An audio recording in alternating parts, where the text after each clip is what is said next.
เอาบอกเลยว่าสุดสายสุดสาย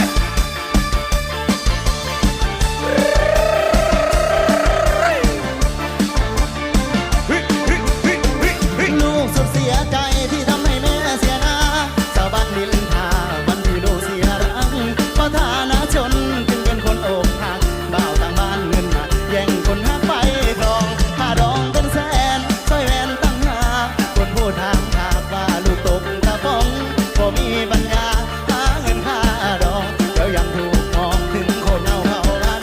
ว่าสมเฮานั้นมันทุกข์ยากแค้นเดือดร้อนถึงแม่ต้องคอยถูกคนยานเห็นแม่นั่งเศร้าอย่างใครเขากดดันมันท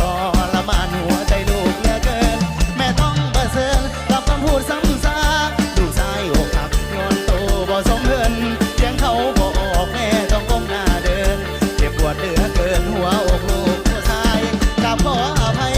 หลายๆเด้อแม่โอ้โอ้โอ้โอ้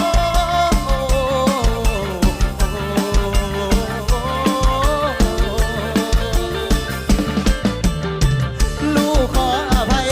หลายๆเด้อแม่เป็นเพราะลูกแท้ๆที่ทำให้แม่เสียหน้าวันนี้ลูกแท้จะขอลา